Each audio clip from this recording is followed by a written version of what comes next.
Bonjour à tous et bienvenue. Aujourd'hui, on se retrouve pour un podcast exceptionnel avec Kamel. Exceptionnel, j'aime bien le mot. Exceptionnel. C'est un podcast 100% des aides. Je suis très content de te recevoir aujourd'hui. Plaisir partagé, mon ami. Je vais te raconter une anecdote. Dis-moi. Quand je suis arrivé à Dubaï, j'avais envie de faire des podcasts. Je savais pas si j'allais en faire. Je savais pas comment j'allais les faire, mais je me suis dit un truc. S'il y a une personne qu'il faut que j'invite, c'est toi. Je te connaissais C'est pas. bon, tu m'as eu, c'est bon. Cadeau. Ça fait plaisir, en tout cas, merci. Je suis très content de t'avoir aujourd'hui. T'as eu mille et une vies, t'as une expérience incroyable, t'as beaucoup de choses à raconter. Et moi, ce qui m'intéresse, c'est tes succès, mais surtout tous les échecs et tout le travail Il y en a eu invisible. pas mal, hein, t'inquiète pas. On va y passer la nuit. C'est toute cette expérience-là qui m'intéresse, qu'on puisse la partager avec le plus grand nombre. Et pour démarrer, j'aimerais savoir, quand t'étais enfant, quand t'étais au collège, quel Kamel on avait? Comment est-ce que t'étais? Un Kamel qui faisait pas trop de sport. Son père, il voulait qu'il joue au foot, mais j'étais extrêmement nul. Alors, ils ont arrêté de me faire jouer au foot sur le terrain. Ils m'ont mis au goal. J'étais moins nul au goal. Mais je voulais quand même être un grand joueur de foot et après, j'ai lâché l'affaire. Ça, c'était le Kamel de mon enfance. Et est-ce qu'il y a un souvenir d'enfance qui a façonné l'homme que t'es aujourd'hui, qui t'a donné envie de devenir celui que tu es? Ouais, je regardais beaucoup la télé parce que nous, on n'avait pas les réseaux sociaux quand on était petits. Et en fait, c'était les States. Pour nous, quand on était petits, c'était les States. Je voulais aller aux States, je voulais aller à New York. Je voulais. Pour moi, c'était une réussite, tu vois. Le petit Algérien arrivé aux States, ben, c'était ça que je voulais quand j'étais petit. Et c'est ça qui t'a motivé à devenir celui que t'es, pouvoir aller aux États-Unis? C'était une de mes motivations. J'ai été aux États-Unis très très jeune, tu vois, et j'ai énormément voyagé et ça m'a ouvert les yeux sur plein de choses parce que le système américain n'est pas comme le français.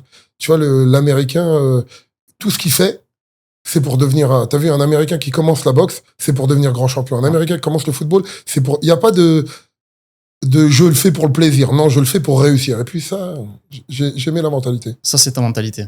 C'est devenu la mienne, ouais. C'est devenu la tienne. Comment t'étais au départ, si c'était pas forcément ta mentalité? Comment tu t'es forgé ce caractère et ce mindset de champion? Ben, champion, c'est un grand mot pour moi, tu vois, mais moi, en fait, je suis un petit mec, je suis un vrai rêveur. Mais quand je te dis un vrai rêveur, au jour d'aujourd'hui, j'ai encore des rêves, ils sont trop grands pour les raconter, et je continue à rêver. En fait, je m'accroche toujours à la branche la plus haute. Je suis là, j'essaye d'attraper quelque chose, et quand je l'attrape, eh ben, je m'en contente pas, je vais encore plus haut. Voilà, et puis, c'est comme ça que je me forge, et comme ça que j'essaye d'avancer. Comment t'es passé du Kamel rêveur à celui que t'es aujourd'hui, pendant ta vie de jeune adulte? Qu'est-ce que t'as fait comme boulot, comme étude? Comment tu t'es Voilà. débrouillé? En études, j'étais pas super fort. T'as vu, nous, on n'a pas eu énormément de chance. On était en banlieue, tu vois, donc les profs, ils voulaient juste nous caser quelque part. Donc, les études, c'était pas trop mon fort. Mais après, j'ai commencé à travailler dans tout et n'importe quoi. Moi, j'ai commencé très jeune. T'as vu, moi, mes parents, c'était des ouvriers avec pas beaucoup d'oseille.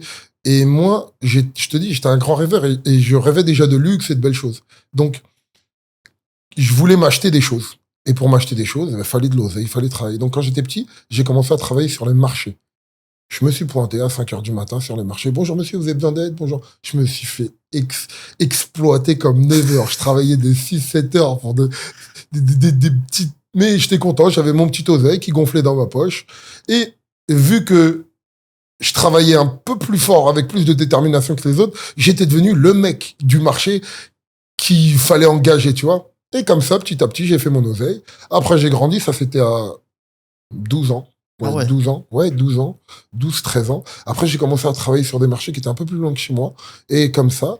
Et après, t'as vu, ça c'était pendant mon creux. En dehors de l'école, hein, bien sûr. Pendant les week-ends et tout. Et après, j'ai commencé à faire le pire travail du monde. Je mettais des prospectus dans les boîtes aux lettres. Avec mon gros sac comme ça, j'étais tout maigre, une grande tige. Et j'arrivais dans les...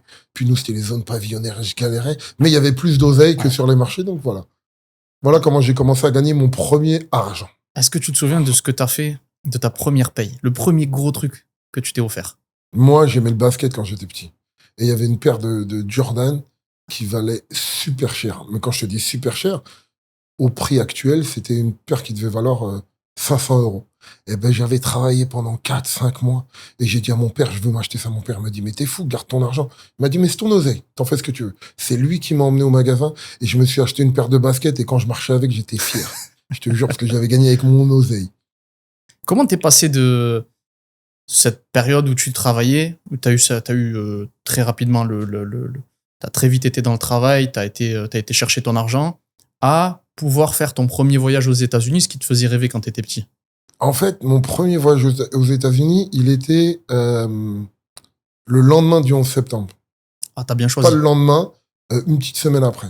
En fait, j'ai commencé à travailler après dans la sécurité. J'ai commencé à faire un petit peu le Parc des Princes, tous les trucs de sécu.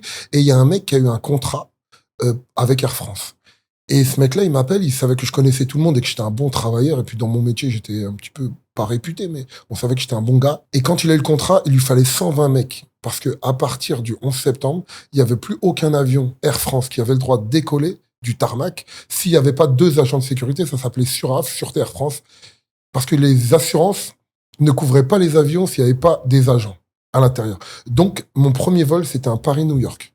Et je me suis retrouvé à New York comme ça. Et après, je me suis retrouvé à prendre du galon dans cette société, tu vois. Et je faisais New York tous les mercredis en Concorde. Je partais de Paris en Concorde et j'allais à New York. Et puis après, c'était à la maison, tu vois. J'arrivais là-bas à 3 heures. C'était très sympa. T'as commencé à faire ton réseau aux États-Unis à cette période-là? Non. Non, en fait. Et en plus, moi, je suis arrivé aux États-Unis comme Bruce Lee. Hein. Moi, là, le mec, quand il m'a engagé, il m'a dit, Kamel, mais toi, tu parles bien anglais. Me, of course, yes, very good in a minute. Ouais, yes. Je te jure, je suis arrivé là-bas. Air France, tu parles français. T'arrives à la douane, t'es Sky Marshal un peu, tu vois. Ouais. Donc, à cette époque-là, les douaniers, ils te cassaient pas la tête. Mais quand j'arrivais dans New York tout seul, mais je comprenais rien du tout, frère. T'as vu, j'arrivais dans les restaurants, c'était comme Bruce Lee, tu vois. J'arrivais, ils m'ont donné une carte, je faisais genre, je comprenais, j'essayais de capter un mot, ça et ça. Donc, t'arrives aux États-Unis, tu kiffes, tu fais tes premiers allers-retours avec Air France.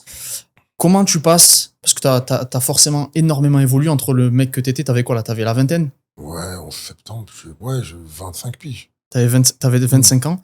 Qu'est-ce que t'as changé dans ta personnalité, dans ta manière de bosser, dans la personne que t'es, pour passer de ce mec de 25 ans à celui qui atteint ses objectifs? Ben en fait, je crois que j'ai jamais changé. T'es resté le même? Non, en fait, j'ai la dalle, moi. Quand dans le sport, j'ai la dalle. En fait, des fois, je prends toujours l'exemple du meilleur et j'essaye d'y arriver. Et si j'y arrive pas, c'est pas grave. Au moins, je me défonce. Mais j'ai toujours eu la dalle. Dans tous les travaux que j'ai fait et tout, j'essayais, tu vois, même quand j'étais agent de sécurité, de la petite sécurité. Attention, je te dis, moi, j'ai fait de la sécurité. J'ai travaillé sécurité sur des chantiers. J'ai travaillé agent de sécurité devant les AFEDIC. C'était dans mes débuts, tu vois. Mais moi, j'avais la dalle. Mais par contre, quand j'arrivais, moi, j'étais sapé. J'avais un costume pas cher, mais il était beau. Il était repassé. J'étais nickel. Tu vois, j'étais bien coiffé. J'étais nanani. Quand les gens, ils me parlaient, t'as vu, j'arrivais toujours à l'heure, nanani. Donc, même sur des petits travails, je montrais que j'étais quelqu'un de fraîche, tu vois. Et j'ai toujours été comme ça. Pourquoi t'avais cette volonté d'être toujours tiré à 4 épingles et de donner le meilleur de toi-même? Ma mère, t'as vu, elle a commencé femme de ménage. Chez moi, c'était l'armée, frérot. Fallait que tout le monde participe, fallait que tout soit bien rangé dans la maison et tout. Et puis ma mère, elle m'a donné, tu vois, je ne sortais jamais avec un t-shirt qui était pas repassé, elle voulait pas. Ou un truc comme ça. Donc t'as vu, j'ai eu cette discipline. Et il y a aussi mon petit côté, j'ai fait l'armée en 96. J'ai fait l'armée et puis t'as vu... on dit ce qu'on veut sur l'armée française, tu vois, mais ça m'a donné une vraie rigueur, une vraie discipline, tout au carré, tout faire les choses bien et tout. Et je l'ai gardé un peu. Je suis moins... mais je l'ai gardé. T'as gardé un bon souvenir de l'armée aussi? Ouais. En fait, j'ai eu des petits problèmes de vie, tu vois. Donc, le juge, il m'a dit, soit tu vas à l'armée, et là, j'ai arrêté l'école. Donc, je suis parti à l'armée, ou soit tu vas en tôle, t'as vu. C'était à l'époque, il m'a donné cette solution. Donc, je suis parti à l'armée. À Ilkirchgrafenstaden, je me rappellerai toute ma vie, c'est à la frontière allemande, c'est à côté de Strasbourg. Et je suis arrivé, c'était les pirates, que des pirates avec moi et tout. Et c'était une très grosse colonie de vacances, mais où nous ont fait la misère. La misère. Ah ouais. En plus, nous, on était des rebeux, il y avait des Renois. T'as vu, là-bas, c'était compliqué, tu vois. C'était tout le monde. Il y avait des petits fachos ils nous ont fait la misère. Mais ça m'a forgé, tu vois. En fait, ça m'a appris la discipline à apprendre à fermer ma gueule. Parce que t'as vu, dans la vie, nous, on est des gens, on est impulsifs. Je suis un Algérien avec le sang chaud, tu vois.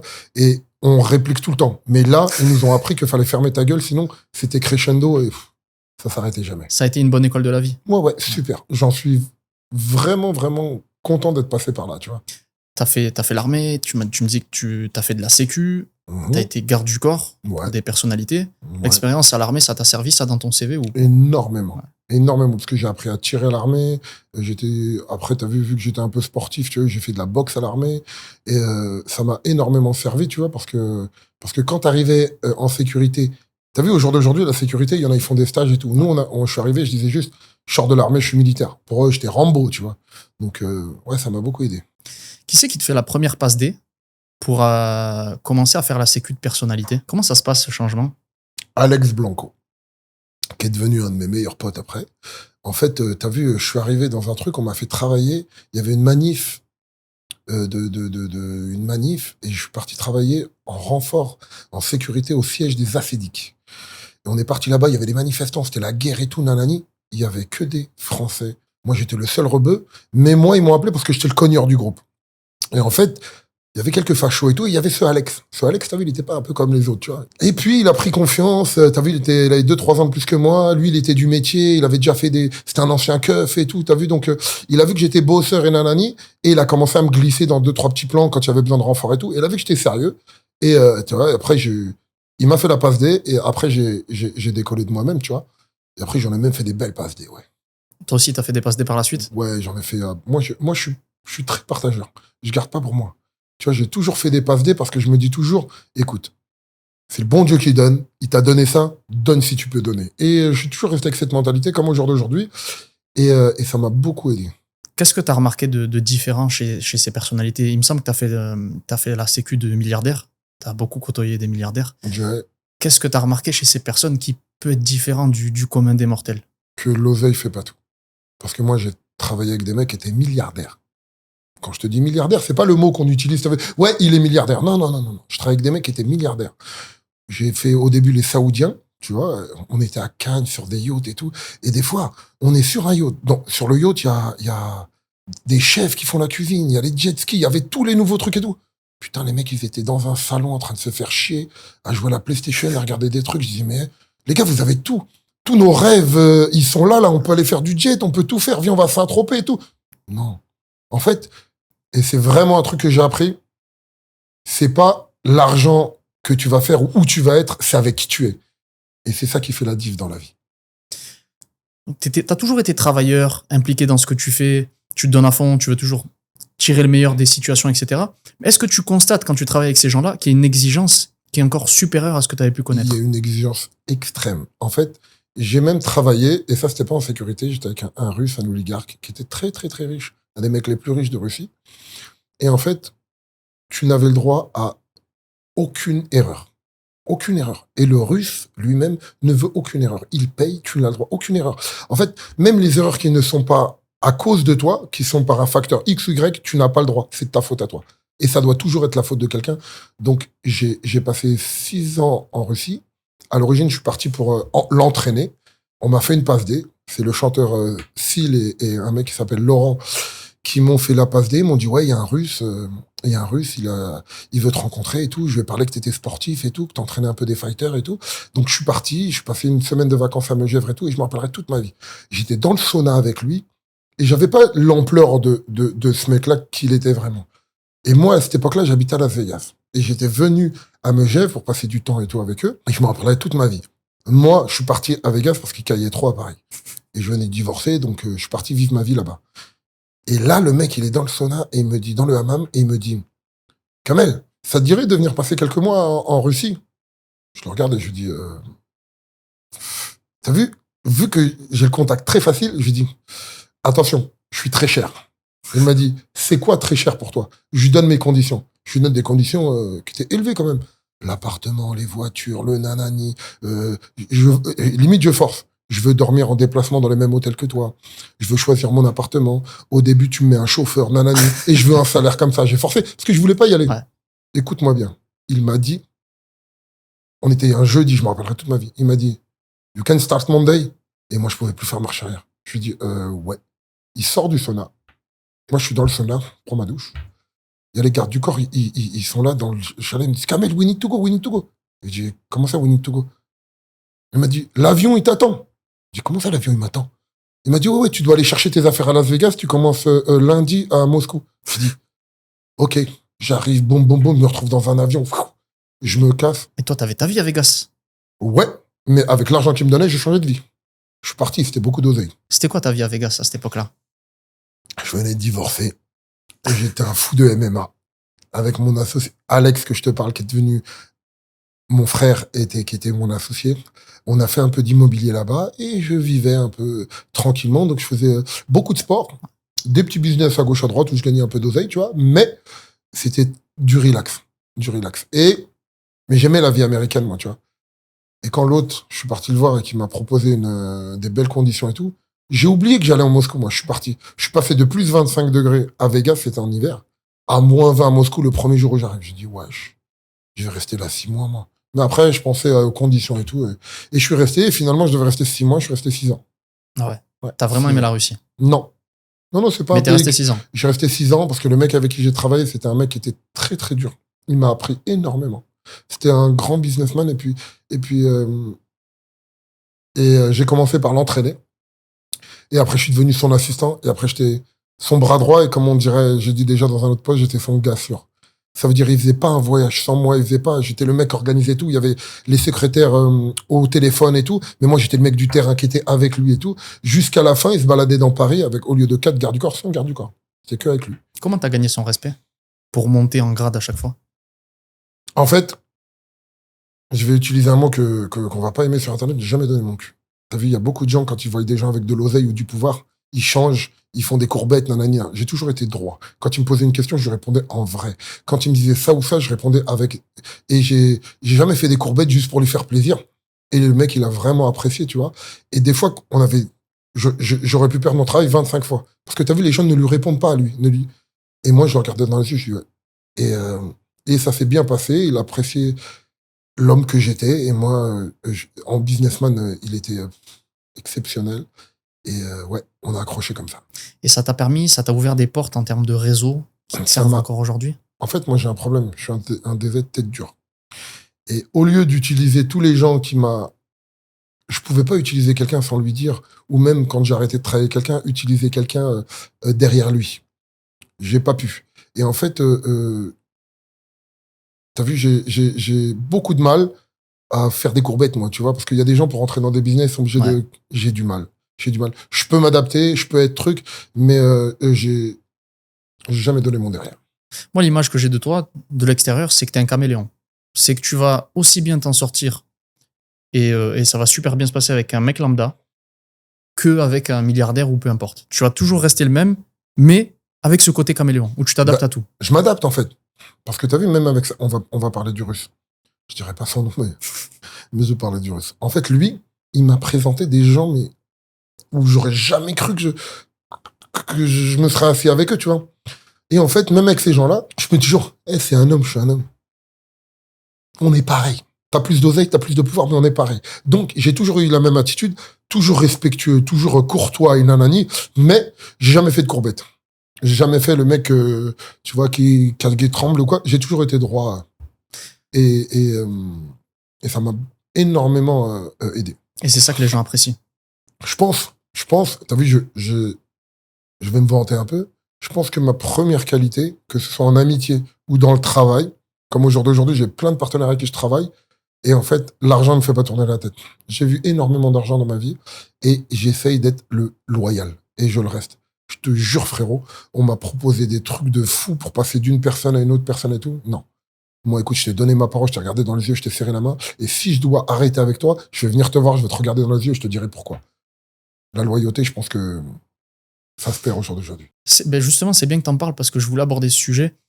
J'ai cette impression que plus le temps passe, moins les hommes sont des hommes. En termes de valeur, en termes de parole, de respect. Qu'est-ce qui, pour toi, fait un homme? C'est quoi être un homme? Sa parole. La parole vaut l'homme ou l'homme ne vaut rien. Ça, je l'ai gardé dans ma tête, tu vois. Et en fait, au jour d'aujourd'hui, les gens, pour de l'argent, ils perdent leur valeur, ils perdent leur dignité. Les femmes aussi, hein. Pas tout le monde, bien sûr. Là, Ouais. on est en train de parler du mauvais, là. Et au jour d'aujourd'hui, t'as vu, pour l'oseille, attention, il y a le côté argent, et il y a le côté maintenant, à cause des réseaux sociaux, ce petit côté célébrité-là. Pour ça, les gens, ils sont prêts à tout et n'importe quoi.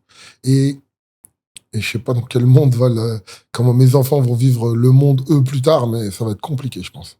Est-ce qu'il y a une valeur particulière, t'es père de famille, est-ce qu'il y a des valeurs particulières que tu transmets à tes enfants pour en faire t'as 2 garçons, pour que ce soit des hommes et des vrais, avec des valeurs? On reste le truc, hein.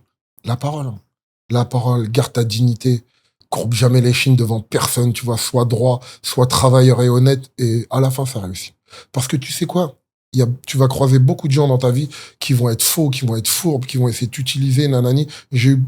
J'en ai fait les frais, moi, tu vois. Mais moi, je suis croyant. Je suis pas le meilleur des croyants.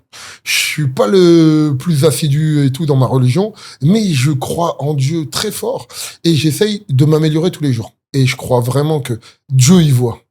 Et à la fin, tu seras récompensé. Peu importe. On a tous des mauvais moments, des coups durs, des mous. Moi, j'ai eu beaucoup d'argent. Je me suis retrouvé fauché. J'ai eu de l'oseille. J'étais bien. Je me suis retrouvé fauché. Donc, l'oseille, ça me fait plus rien. Tu disais que justement, les gens sont prêts à tout pour faire des rencontres, pour utiliser les gens à leur profit, etc. Toi, à ton niveau, t'es souvent démarché. Il y a plein de gens qui veulent faire des trucs avec toi, etc. Comment tu fais pour faire le tri, pour garder ce cercle fermé et ne pas te retrouver dans cette situation? Alors, il y a le côté boulot. Le côté boulot, j'ai un agent qui s'occupe de tout. Et déjà, lui, il connaît ma mentalité et tout, il filtre. Et après, il y a le côté humain. Moi, le côté humain, je te jure, je marche au feeling. On va parler avec toi. Tu sais, les podcasts, quand on m'a proposé 1 million, il y a tout le monde, il y a des mecs qui ont des millions d'abonnés. Là. Mais quand j'accroche pas, j'accroche pas. Toi, t'as vu, on a eu une rencontre par quelqu'un qu'on a en commun. On s'est rencontrés, le feeling est passé et j'ai même pas discuté. Là, 4 jours plus tard, on se retrouve dans une truc. Et là, voilà. Donc, moi, il y a beaucoup le feeling, je pense. Le feeling. C'est l'humain avant tout. Ouais, je suis très en mode humain, moi. Parce que t'as vu, des fois, je pouvais gagner de l'oseille, mais j'aimais pas la personne. Je disais, casse-toi de là. On va parler d'argent, on va pas forcément rentrer dans les chiffres, mais tu l'as dit toi-même. Tu as très bien gagné ta vie. Alhamdoulilah. Est-ce que tu as remarqué un changement de tes proches à ton égard? Est-ce que ça a nui à certaines relations? Ouais, bah t'as vu, hein, c'est pas que moi, c'est tout. Hein. Quand tu commences à faire de l'oseille, tu crées de la jalousie. Proche, attention, on parle même de la famille. Hein. Tu crées des jalousies, tu crées des tensions, et t'as vu, et quand il y a des jalousies, en fait, les gens, ils te veulent du mal. Ils te veulent du mal et ils restent fous avec toi parce qu'ils peuvent gratter un petit peu à gauche, à droite et tout. Et en fait, c'est quand t'as plus d'oseille que tu vois qui est qui. Ou quand t'as des problèmes, tu vois plus qui est qui. Parce qu'en fait, t'as vu, toi, t'as peut-être aidé beaucoup de gens dans ta vie, mais toi, le jour où tu vas te retrouver en galère, surtout un mec comme moi, et ça m'est déjà arrivé, moi, je suis pas à aller demander de l'aide. Tu vois que je suis en galère, si tu veux m'aider, viens m'aider, tu vois. Et là, c'est là que tu vois qu'il n'y a pas beaucoup de monde et j'ai quelques personnes qui m'ont vraiment montré ce qu'ils étaient vraiment le jour où moi j'allais mal. Et j'ai vu comment ils étaient dévoués pour moi et tout. J'ai dit, putain, toi, on a signé, on va être frères jusqu'à la fin de ma vie. C'est partenaire de galère. Ouais. Il y a Fianso dans une interview que j'aime beaucoup. C'est une interview dans Click avec Mouloud Achour. Et il explique... Mouloud Achour, à la tienne. Il va falloir que tu fais du cinéma. Il explique à Mouloud la solitude qu'il ressent quand il s'agit de mélanger travail et famille et de devoir expliquer les situations auxquelles il est confronté parce qu'il dit, en fait, les gens autour de moi peuvent pas comprendre la pression que j'ai et les situations que je vis. Est-ce que toi, tu t'es retrouvé dans cette situation où tu as eu ce décalage? Non. En fait, moi, j'ai dissocié la famille du travail. Même ma femme, au jour d'aujourd'hui, elle, des fois, elle comprend pas. Il y a des problèmes de boulot, de nanani, elle veut m'aider. Je dis, écoute, ma mère, dans mon foyer, il n'y a pas besoin que tout le monde soit stressé. Laisse-moi prendre le stress et les problèmes. Toi, occupe-toi de ma fille, occupe-toi de moi, que tu as vu mon quotidien et soit que je puisse avancer. Mais ça sert à rien qu'on soit stressés tous les deux. C'est vrai que des fois, ça fait du bien, tu vois, de l'aide et tout. Je suis une femme exceptionnelle, hein, je te jure. Hein, merci mon Dieu de l'avoir mis sur ma route, tu vois. Je dissocie les trucs. Que ce soit même mes parents et tout. Pop. Les problèmes, laissez-les, moi, je m'en occupe. Vous, relax. Ça sert à rien que tout le monde prenne des problèmes, tu vois. C'est ma façon de voir les choses. Il y a un conseil particulier que tu aurais aimé recevoir dans les moments délicats, mais que personne t'a donné? Un conseil particulier? Ouais. Fais confiance à personne.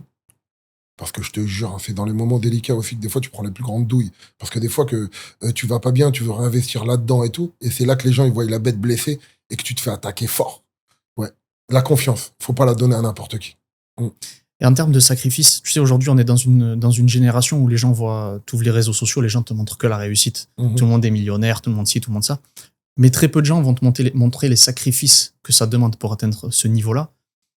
Est-ce que ça t'a demandé beaucoup de sacrifices? Je n'appelle pas ça du sacrifice. Pour moi, c'est la life. Frère, aujourd'hui, on est en haut. Là, aujourd'hui, on a mangé dans des bons restaurants et on kiffe, on va en vacances et tout. Et puis, t'as vu, il y a des mauvais moments. Moi, pour moi, c'est la life. Je vais pas appeler ça des sacrifices. T'as vu, nos parents, ils ont eu des sacrifices. Ils ont abandonné leur famille. Ils sont venus en France. Ils ont essayé de travailler. Le racisme, la galère et tout, c'était des sacrifices. Retrouver tout seul. Mon père, il a dormi dans des foyers. La galère, tu vois, ça, c'était des sacrifices. Moi, frérot, on a grandi au début avec pas beaucoup d'oseille, mais on avait de quoi manger sur la table. On rigolait. On avait des repas de famille chaleureux et tout. Donc, t'as vu, avec 1 million, ou 50 euros, la même chose, tu vois. Le sourire, il est pareil à la table de chez mes parents. Et je vais pas appeler ça des sacrifices parce que ce serait manquer de respect à ceux qui ont vraiment Ouais. fait des sacrifices pour arriver où là ils en sont et tout. Nous, on a galéré, ça va. On a parlé d'argent un petit peu. On va parler d'éducation financière. C'est un sujet, c'est un sujet sur lequel on est très peu éduqué. De par, je pense, les origines, que ce soit sociales ou autres. Qu'est-ce qui t'a permis, toi, d'apprendre à gérer ton argent? Ben, de me planter déjà. Parce qu'au début, moi, un petit mec comme moi, t'as vu comme je t'ai raconté mon histoire quand j'étais petit et que je suis parti m'acheter mes baskets, j'ai foutu tout mon oseille dans mes baskets. J'ai pas gardé un petit peu pour me dire je vais aller manger avec mes potes, j'ai tout foutu, t'as vu. Et ça valait 800 euros, je vais te donner un exemple, hein, ça valait 800 euros, j'avais 799, et ben j'ai dit attends, je vais travailler des trucs, j'ai mis tapis, tu vois. En fait, ce qu'il faut faire, c'est en fait ton argent, on va dire que c'est une caisse, il faut vraiment qu'il y ait une part pour l'investissement, une part pour la vie de tous les jours et une petite part en cas de problème. T'as vu, tu gardes un petit fonds de secours. Est-ce que c'est des conseils que tu as reçus de la part des Je les ai personnes? surtout appris parce que t'as vu, nous on est des gens, les conseils, les paroles, on les écoute et tout, mais en fait tant que ça t'a pas tapé dans la tête, t'as pas eu des problèmes, tu t'es pas retrouvé en galère, eh ben tu les comprends pas. C'est quand t'as eu des galères que là tu les comprends. Tu as réalisé quelques investissements. Ouais. Quel a été le pire investissement que tu as fait? Pire investissement que j'ai fait. Je suis en train de chercher parce que j'en ai fait plein. J'en ai fait plein. Le top 3, t'es plus mauvais. Le top 3, la crypto-monnaie. T'as été dans la crypto? Écoute-moi, j'ai pas été dans la crypto. Je vais t'expliquer. C'est mon anniversaire. Rudy, merci. Tu vas comprendre pourquoi. J'ai des potes à moi qui viennent à mon anniversaire. Tout le monde est venu avec des cadeaux. Il y a 2 potes à moi, Thibaut, Rudy, merci beaucoup. Eux, c'est leur game. C'est leur game. Ils sont à fond dedans. Je ne vais pas raconter leur vie, mais ils sont à fond dedans. Ils m'ont dit, Kamel, est-ce que tu as un wallet? J'ai dit non. Ils m'ont dit, télécharge Binance. Ils prennent mon téléphone et tout. Ils me disent, on n'est pas venu avec des cadeaux, mais on t'a offert un Ethereum chacun. Je sais même pas ce que c'est. Un Ethereum, ça valait 4 000 € à l'époque. Ok. Je prends mon wallet et tout, j'ai 2 Ethereum, 8 000 €. Sympa, putain, ils sont cool les copains. Ok, c'est un très beau cadeau. Très beau cadeau. Et en fait, moi, vu que j'y connais rien, je me suis retrouvé un petit peu à regarder, à regarder un petit peu les mecs qui faisaient de la crypto et tout, tata. Sauf que j'avais mis une carte dessus, et quand j'avais des sous qui rentraient sur cette carte, je me prenais pour un trader. Ça veut dire que je captais pas des masses, je prenais des infos à gauche à droite, et je l'ai fait un peu comme au casino, le facteur chance. Donc je disais, oh, celle-là, je la sens bien, je l'achète. Oh là là, j'en achète 1 million. Imagine, elle pète, là, je vais prendre 20 millions, nananina. Eh, écoute, poto. J'ai investi à gauche, à droite, j'ai écouté un peu les conseils, nanani, nanana. J'ai un wallet là que j'ai envie de casser dans le mur parce qu'au début, il y avait des gros chiffres dedans. Mais c'est tombé, c'est remonté, c'est tombé. J'ai dit, écoute-moi bien, je ne l'ouvre plus. Je l'ouvrirai dans 5 ans. Si les cryptos là que j'ai achetés, elles ont explosé, c'est super. Sinon, voilà. En fait, c'est une manière de dire, c'est pas que la crypto. Rentre pas dans un truc sans avoir les bonnes armes parce que sinon, tu peux te planter. Donc la crypto, ça a été le pire. Ouais. En fait, c'est la dernière pire que j'ai eue. Et à côté de ça, tu as fait quand même quelques bons investissements. Ouais. Je pense que je connais la réponse. Mais ton meilleur investissement, c'est quoi? C'est la pire? Ouais. C'est la pire, ouais. En fait, au jour d'aujourd'hui, je pense que même pour les petits jeunes et tout, nanani, l'investissement locatif et la pierre, c'est ce qu'il y a à peu près de plus sûr. Après, tout dépend du pays où tu vas, où tu vas faire ça. Mais en fait, tu peux gagner en investissement locatif. En achetant un appartement, tu peux gagner des loyers. Et au pire des cas, si ça marche pas, t'as revendu, t'as vu. Tu peux perdre, mais pas trop perdre, tu vois. C'est rare que tu perds tout dans l'immobilier. Et en fait, si t'arrives à te construire un petit patrimoine immobilier, ça peut être très intéressant, tu vois. Qui c'est qui t'a éduqué là-dessus? C'est venu avec le temps? Ouais, c'est venu avec le temps, ouais. Ouais, c'est venu avec le temps. Et puis j'avais des copains qui faisaient de l'immobilier à grosse échelle et tout. Et ils étaient fauchés tout le temps, mais ils avaient plein d'appartements, ils avaient plein de trucs, nananina. Ouais, et puis un jour, je suis parti voir un pote à moi, il m'a dit, ouais, ben, je vends mon appart, 1,2 million. Je dis, ouais, quand même, il fait des sous, lui, quand même, tu vois. Et en fait, c'était tout ça. Quel est le plus gros échec que t'aies eu, mais qui derrière t'a permis de rebondir? On parle de quoi? De cœur ou on parle de business? de business. Le plus gros échec que j'ai, comment? Qui t'a permis derrière de rebondir et de tout casser. Un échec qui a été fondateur de ton succès? Ou est-ce que tu as eu peut-être une carrière qui a été Non, linéaire moi j'ai eu des échecs, mais un échec qui m'a permis de rebondir. Ouais, en fait, il n'y en a pas eu un, il y en a eu plusieurs. Mais en fait, c'est quand j'ai perdu beaucoup d'oseille. Quand j'ai perdu beaucoup d'oseille dans des mauvais investissements, dans des business que j'ai mis ou que ça n'a pas marché, en fait, quand je me suis retrouvé à zéro, ou que je me suis retrouvé avec pas beaucoup d'oseille, en fait, moi, c'est un genou à terre que je suis le plus fort. C'est quand je me retrouve en galère que là, je commence, mon cerveau, il réfléchit partout, je commence à réouvrir mon réseau et tout. En fait, c'est quand j'ai trop la dalle que, voilà, que j'essaye de me refaire et que ça a marché, ouais. La dalle, c'est ce qui manque probablement aujourd'hui à beaucoup de monde. Alors, tu as ceux qui ont la dalle à la base, et puis quand ils commencent à gagner un peu d'argent, ils sont rassasiés, ils ont plus faim. Il y a aussi un truc, c'est que la dalle, quand t'es fauché et que t'as pas d'oseille, et que t'as mis un peu de sous dans un business et que ça marche pas, tu peux la perdre très vite. La dalle, quand t'as de l'oseille, que t'as investi dans un truc et que ça marche pas, tu peux récupérer la dalle, tu vois. Mais tout dépend. T'as vu, moi, j'ai des petits jeunes autour de moi qui me demandent des conseils, ou bien même de la famille et tout. Mais quand t'as 5, 10 000, 15 000, 20 000, 50 000, tout dépend de ce que t'as réussi à mettre de côté, que tu vas investir tapis pour essayer de te refaire et faire de l'argent, et que ça marche pas, souvent tu peux perdre la dalle. Il y a beaucoup de gens qui ont essayé des business et tout, et qui sont revenus, viens, je vais travailler pour un patron, moi c'est plus sécurisé, tu vois. Donc la dalle, tout dépend. Tu crois que c'est inné la dalle? Tu Non, l'as ou tu l'as pas? La dalle, ça se fabrique. La dalle, ça se fabrique. On est tous avec la dalle, on veut tous, on rêve. Il y en a qui rêvent de voiture, il y en a qui rêvent de maison, il y en a qui rêvent de voyage.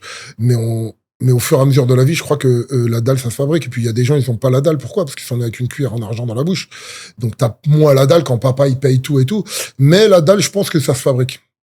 Ça se fabrique surtout avec les échecs. Je suis plutôt sur une ligne opposée, moi. Tu vois, je pense que la dalle, soit tu l'as pas. Et que ça peut pas s'enseigner, si ce n'est par la galère. Et dans la galère, soit, je vais revenir au concept d'homme, mais soit t'es un homme, tu vas te retrousser les manches et tu vas faire ce qu'il faut pour atteindre tes objectifs, soit tu vas te trouver des excuses. Mais tu peux pas, dans la vie, gagner de l'argent et trouver des excuses. T'es un homme. C'est quoi, t'es un homme pour toi? Pour moi, être un homme, c'est prendre ses responsabilités, faire ce que tu dois faire pour atteindre l'objectif que tu veux, même si t'as pas envie, si c'est dur ou quoi que ce soit. Pour moi, la difficulté, tu parlais, tu vois, de tes parents, etc. Moi, c'est quelque chose qui me drive encore aujourd'hui. C'est que quand je fais des choses, le fait que je sois ici aujourd'hui, etc., à Dubaï, moi, je me remémore qu'en fait, c'est parce que mon grand-père, il a quitté l'Algérie pour venir en France, pour donner une vie meilleure à ses enfants, et que mon père, il a fait des sacrifices aussi pour que je sois là. Donc ça, pour moi, normalement, c'est un moteur de dalle. C'est que t'es pas juste ta propre personne. Tu représentes aussi ceux qui ont fait les efforts pour que tu puisses être là. Et après, on a tous un parcours de vie différent. Mais si t'as pas cette dalle-là avec l'histoire que t'as, pour moi, t'as pas compris pourquoi t'es sur Terre. Et le deuxième point, qu'est-ce que c'est être un homme? C'est les valeurs dont on parlait la dernière fois. Maintenant, au jour d'aujourd'hui, la dalle, ok, non, on va dire que toi, aujourd'hui, tu as voulu réussir dans le business, faire de l'oseille pour faire des choses. Il y a des gens, ils n'ont pas la même dalle. Il y a des gens, ils veulent juste voyager. Ils veulent juste avoir assez pour... Je vais donner un exemple. T'as vu, nous, on était là avec un copain à moi, un Marseillais, et on était là à Paris et tout, regarder les voitures, on voulait s'acheter une belle voiture et tout, nanana. Et un jour, on roule sur les bords de Seine, et mon pote, il regarde dehors, il dit, Kamel, en vrai, c'est eux les plus heureux. Regarde, ils sont en bord de Seine, ils ont mis une couverture, ils ont 2 boissons et du fromage avec une baguette, et les mecs, ils sont heureux. Nous, on va aller dans les restaurants, on va aller faire des trucs. Aujourd'hui, tu manges dans un restaurant qui est bien, après, tu veux le même restaurant à New York, tu veux le même restaurant à Mykonos. En fait, la dalle, elle n'est pas pour tout le monde pareil. Au jour d'aujourd'hui, il y a des gens, ils ont la dalle pour réussir dans le business, faire de l'oseille et tout, mais c'est quoi la dalle? En fait, pour moi, on a tous des objectifs différents. Il y en a qui sont financiers, il y en a qui... Mais des fois, c'est juste être... Et moi, au jour d'aujourd'hui, je vois les choses autrement, en fait. T'as vu, parce que t'as pas d'argent, tu veux 10 000 euros. Quand t'as 10 000 euros, tu veux 100 000 euros. Ouais. Quand t'as 100 000 euros, tu veux 200, 500, 1 million, nanani, nanana. Mais en fait, c'est quoi? C'est qu'en fait, tu t'arrêtes jamais. Et en fait, le truc, c'est que réfléchis à ce qui te rend heureux. Qu'est-ce qui te rend heureux? Eh ben, essaye d'atteindre cet objectif-là, tu vois. Parce que des fois, nous, on veut des belles voitures, des beaux vêtements, des belles montres et tout.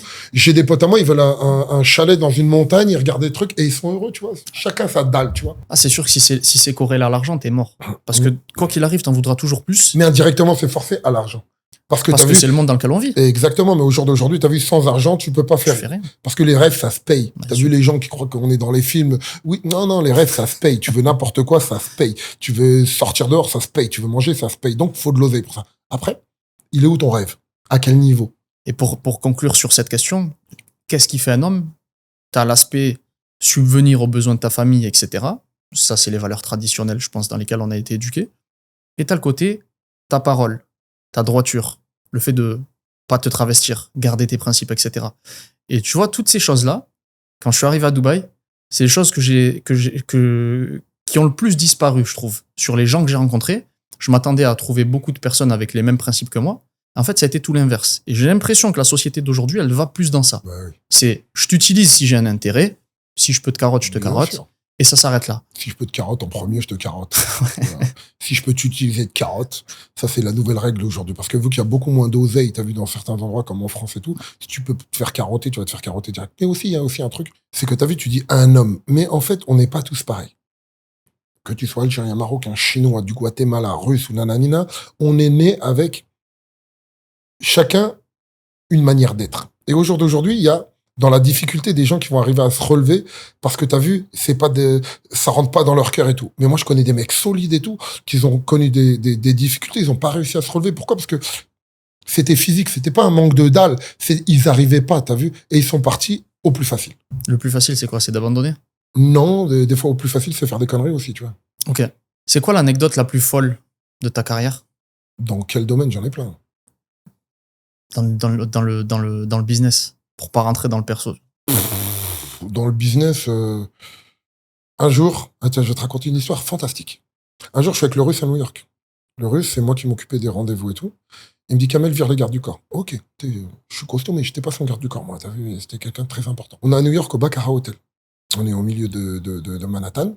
Et il me dit, Kamel, on a rendez-vous dans la Baccarat Room. Mon rendez-vous, il arrive. Ok. Il a ton numéro de téléphone. Je dis, ok. J'arrive, je suis en bas de l'hôtel, tu vois, je suis au téléphone et tout. Et il y a un mec qui passe en vélo. Avec, t'as vu les ponchos de Rodisney, les trucs jaunes là? Un mec qui passe en vélo. Il s'arrête. Il me dit, excusez-moi, monsieur, vous savez où je peux garer mon vélo? Je dis, là, ça va être compliqué, là. Je travaille pas ici, moi. Et je regarde, et le mec de l'hôtel, le valet, que je connaissais bien, parce qu'on avait dormi souvent là-bas, je dis, il peut laisser son vélo. Il a dit, non, c'est que pour les clients de l'hôtel et tout. Et puis je vois le mec, il a juste une air sympathique, tu vois. Je sais pas pourquoi, je dis au valet, je dis, mets-le sur ma chambre. Il m'a dit, t'es sûr, Kamel? Je dis, ouais, mets le vélo sur ma chambre. Le mec, il me dit, merci, c'est super gentil, j'ai un petit rendez-vous et tout, nanana. Il prend son téléphone. Il est à 3 mètres de moi. Il prend son téléphone, il appelle. C'est mon téléphone qui sonne. Je le regarde, je dis, si vous êtes mon rendez-vous? Il m'a dit, ouais. Il enlève son poncho. Il le met sur le vélo. On rentre, et au Baccarat Hotel à New York, tu vois, l'ascenseur, il est en bas, et tu montes au premier étage. Et on est en train d'attendre l'ascenseur, et je regarde le mec, et j'ai une air de déjà vu. Je dis, mais je le connais, lui. Et je te jure, moi, je suis tellement fou des fois, que j'ai l'impression que, purée, c'est le pote à Mike, c'est nananina. Et après, je regarde, je dis, mais qu'est-ce que je suis con, moi. Mark Zuckerberg, là, Facebook, là. C'était lui le rendez-vous. Ah ouais. Ah, c'était un vrai rendez-vous. C'est lui le rendez-vous. Et moi, je me retrouve à regarder le mec de Facebook que j'ai vu 1 million de fois dans l'AINA. Et je suis en train de monter dans l'ascenseur et tout. Et moi, je fais le mec, oui, mec tranquille et tout. Et dans ma tête, je dis, qu'est-ce que t'es con, mec. Par contre, ce mec-là, il arrivait en vélo et en poncho, frérot. C'est des leçons de vie, frérot. Avec tous les milliards et tout, c'était le mec le plus simple du monde. Habillé à 100 balles. Et voilà. Petite anecdote cadeau. Et comment t'as progressé en anglais pendant toutes ces années? Sur le tas. Je connaissais rien. Et avec tous les vols que je faisais aux États-Unis, en fait, on arrive aux États-Unis, en Concorde, je t'ai dit, on passait 3 heures de vol, mais après, tu repars 24 heures plus tard, tu rentres à Paris. Donc j'avais une journée à me balader dans New York et tout. Et moi, je suis un mec, je suis un peu facile, je parle à tout le monde dans l'AINA, et j'ai appris l'anglais sur le tas. Et après, faut pas le dire à ma femme, quand j'ai vécu à Las Vegas, la meilleure manière d'apprendre une langue, c'est d'être avec une personne qui maîtrise la langue. Et donc, j'ai pris des cours d'anglais avec ma petite amie pendant, voilà, le fait de parler à une américaine tous les jours et tout, ça m'a beaucoup, beaucoup aidé. Quand t'étais à Vegas, tu t'es buté au MMA? Je me tuais tous les jours, comme si j'allais combattre. Sauf que moi, à mon époque, je m'entraînais en fait chez Vanderlei Silva, qui était une grande salle avec qui j'ai accroché d'entrée, avec qui je suis devenu pote. Et je m'entraînais, mais vraiment, vraiment comme si j'allais combattre. Mais les mecs avec qui je m'entraînais, et il y en a des champions au jour d'aujourd'hui, tu vois, je te jure, ils s'entraînaient pendant 2-3 mois. Ils allaient faire le Tough Enough parce que c'était la première étape avant l'UFC, tu vois, ou le Bellator. Ils arrivaient, ils gagnaient $250 un t-shirt et une tape dans le dos. Je peux pas vivre comme ça, moi, c'est pas possible. Et en fait, je me suis beaucoup entraîné, puis j'ai plein de copains à moi qui venaient s'entraîner avec moi à Vegas, des Jérôme Le Banner, plein. Et c'était vraiment ma passion. T'as vu, je suis le mec comme le football du dimanche, ben c'était moi. Voilà. T'as vu le passionné qui parle de MMA toujours et qui joue tous les dimanches et qui croit qu'il est là, ben c'était moi. Puis ça m'a fait plein de rencontres, j'aimais vraiment ça. C'est à cette époque où tu rencontres John Jones? John Jones, c'était après. John Jones, en fait, J'ai été directeur des sports de la plus grosse, En Russie? la plus grosse organisation de MMA qui était Fight Night. Fight Night, ouais. Et on a fait venir plein de combattants, dont John Jones. J'ai fait venir mon pote aussi, le Banner. On a fait venir, je les ai ramenés en Russie, je suis resté avec lui. Et t'as vu, après, je l'ai emmené au Dakistan, on est resté quelques jours au Dakistan. C'était un séminaire, tu vois. Mais le fait de passer avec lui, et puis c'est moi qui parlais le mieux anglais de toute l'équipe, et c'est moi qui m'occupais de tout. Donc avec Abraham, son agent, on a passé du temps ensemble, et c'est vraiment une bonne personne, très simple, bon délire de fou, et j'ai des vrais bons souvenirs. T'as aussi côtoyé Khabib.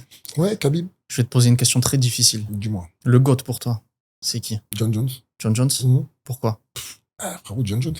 Khabib, que je respecte énormément, qui est un très bon combattant. Khabib, il est arrivé jusqu'à champion, mais après, il a arrêté. Ok. Donc, t'es très fort. En plus, Khabib, on a tous cette ferveur. Pourquoi? Parce que c'est le rebeu qui représentait les musulmans, frérot. Ouais. Il était là, il disait non, c'est pas moi, c'est Allah. À tous les coups, Allahu Akbar et tout. Il nous a fait rêver, frérot. Il est devenu champion du monde. Ouais. John Jones, tu l'aimes pas. Ça fait 12, 13 piges qu'à tous les coups qu'il fait un combat, c'est un championnat du monde. Qu'à tous les coups, on dit il va perdre Nanani, et il a cassé la gueule à tout le monde.